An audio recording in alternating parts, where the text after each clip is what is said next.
Morning students, today we will discuss about the next topic regarding to the money chapter, money and functions of money। तो आज हमने क्या क्या देखना है कि जो मनी है उसको जो आगे हमने किया था कि मनी कैसे कैसे एक्ट करती है, थोड़ा सा रिकैपिचुलेशन कर देता हूँ कि मनी जो है एक तो मीडियम ऑफ एक्सचेंज है, दूसरा स्टोर ऑफ वैल्यू है, तीसरा मेजर्स ऑफ वैल्यू है, फोर्थ वन डेफर्ड पेमेंट्स के लिए यानी कि फ्यूचर की पेमेंट्स के लिए यूज़ किया जाता है। तो उसके बाद अगर हमने डेफिनेशन में देखना तो नैरो डेफिनेशन क्या है, तो इसमें हर तरह की रियल मनी आती है जो आरबीआई के अंडर रेगुलेशन में आती है, उनके रूल्स रेगुलेशंस के अंडर वो फॉलो की जाती है।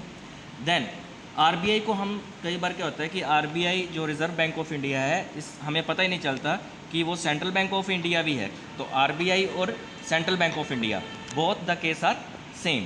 अब नैरो मनी में दो चीज़ें आती हैं।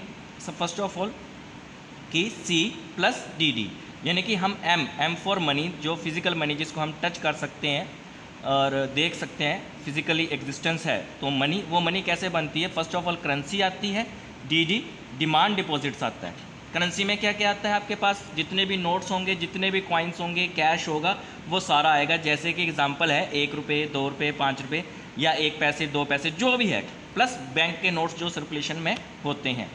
डिमांड डिपॉजिट जो है वो क्या है, चेकेबल डिपॉजिट है। चेकेबल डिपॉजिट मतलब जो चेक की फॉर्मेट में होता है, डी डी डिमांड डिपॉजिट भी कहा जाता है उसे, और ये हाईली लिक्विड होता है।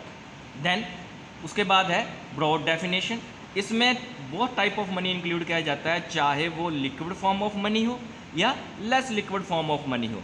अगर हम शॉर्ट में कहें तो we can say that it also including near money, जो नियर मनी एसेट्स होते हैं, जो मनी की तरह ही कंसिडर किए जाते हैं। तो उसमें एग्जांपल है saving deposits plus time deposits.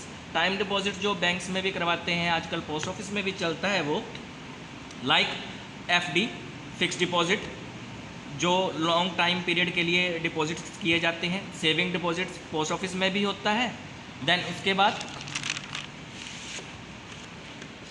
And as well as post office जो सेविंग्स होती हैं। तो हमने M1, इसको M1 कंसिडर कर लेते हैं, किसके बराबर है, C plus D D plus all near money assets.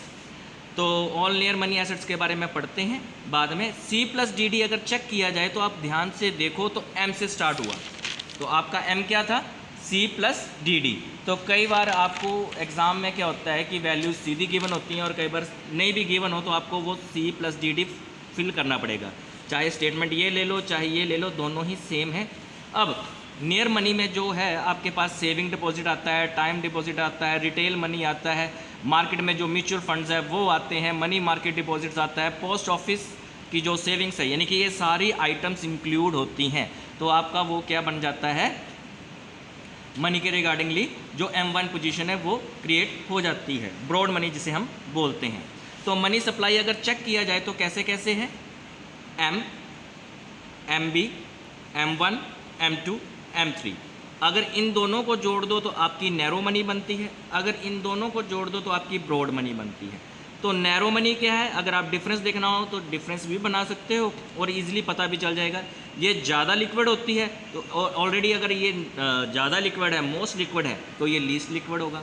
अब इसमें क्या क्या आता है, करेंसी आता है, नोट्स आता है, कॉइन्स आता है, demand deposits with bank, saving, current, post of savings, ये सारी चीज़ें इसमें इंक्लूड होती हैं। और इसमें क्या क्या आता है, currency, notes, coins, demand deposits, all deposits of post office.